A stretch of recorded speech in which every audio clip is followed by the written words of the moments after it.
বাংলাদেশের দেয়া ১৯৫ রানের টার্গেটে ব্যাট করতে নেমে দুই ইন্ডিয়ান ওপেনার বৈভব সূর্যবংশী এবং প্রিয়াংশ আরিয়া চার ছক্কার ঝড় শুরু করলেন।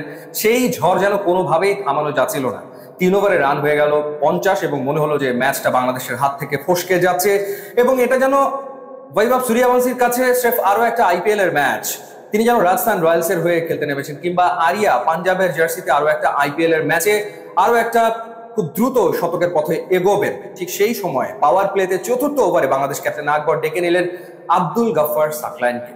তো আপনি একটাবার ভাবুন যে ব্যাটিং এ রয়েছেন পাঞ্জাবের আরিয়া এবং রাজস্থান রয়্যালস এর বৈভব সূর্যবংশী, সেই সময় বোলিং এ এলেন সাকলাইন, আব্দুল গাফফার সাকলাইন। কে এই আব্দুল গাফফার সাকলাইন, সেই গল্পে আসছি। এবং চতুর্থ ওভারে নিজের বুদ্ধিদীপ্ত বোলিং এ বোকা বানালেন আইপিএল এর সুপারস্টার বৈভব সূর্যবংশীকে, এবং আউট করার সাথে সাথে ক্রিস্টিয়ানো রোনাল্ডোর সেই সেলিব্রেশন তিনি করে ফেললেন এবং বাংলাদেশ যেন ম্যাচে ফিরল। বাংলাদেশের পক্ষে এই ম্যাচে সবচেয়ে কিপ্টে বোলিংও করেছেন এই আব্দুল গাফফার সাকলাইন। 4 বল বল করে 26 রানে একটা উইকেট নিয়েছেন। খুবই ক্রুশাল ছিল তার 4টা ওভার। শুধুমাত্র এই ম্যাচে না, আগের ম্যাচগুলোর কথা যদি বলি, শ্রীলঙ্কা এ টিমের বিপক্ষে তিনি 27 রানে 1 উইকেট নিয়েছেন, আফগানিস্তান এ টিমের বিপক্ষে 13 রানে 1 উইকেট নিয়েছেন, হংকং এর বিপক্ষে 32 রানে 1 উইকেট নিয়েছেন। একটা করে উইকেট প্রত্যেকটা ম্যাচে নিয়েছেন। এবং সবচেয়ে বড় ব্যাপার, তিনি ভীষণ রকম ইকোনমিক্যাল ছিলেন। তার স্লোয়ার এবং কাটার গুলো অসাধারণ, অর্থাৎ লাইন এবং লেন্থের উপরেও তার প্রচন্ড রকম কন্ট্রোল রয়েছে। সেই কারণে ব্যাটসম্যানরা তাকে আসলে মারতে পারছিল না। থ্রু আউট দ্য টুর্নামেন্ট এই ঘটনাটা ঘটেছে। এবং এই বলছিলাম যে সাকলাইন বাংলাদেশের ক্রিকেটে খুব যে পরিচিত নাম তেমনটা কিন্তু না।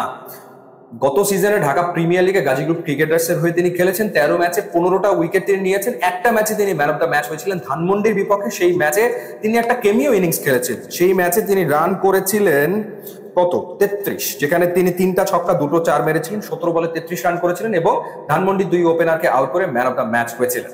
এছাড়া লাস্ট এনসিএল এ তিনি 7 ম্যাচে 7 উইকেট নিয়েছেন রংপুরের হয়ে।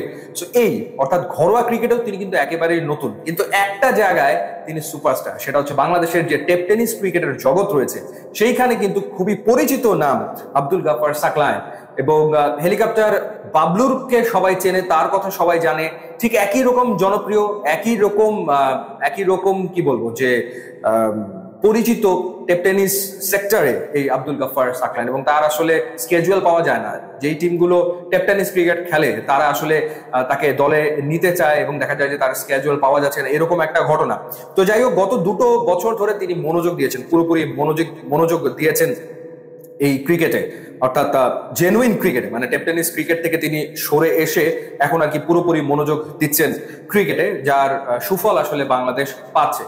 সৈয়দপুরের ছেলে, সৈয়দপুর থেকে উঠে এসছেন। সেখানে তার লোকাল কোচ যিনি ছিলেন বাবলু, তার পরামর্শে তিনি ঢাকায় আসেন। সেকেন্ড ডিভিশনে খেলেছেন, সেখান থেকে ফার্স্ট ডিভিশনে খেলার পর এখন যিনি বাংলাদেশ টিমের coach, senior assistant coach Salauddin ভাই, তিনি আসলে পিক করেন বাবলুকে গাজী গ্রুপ ক্রিকেটার্সে।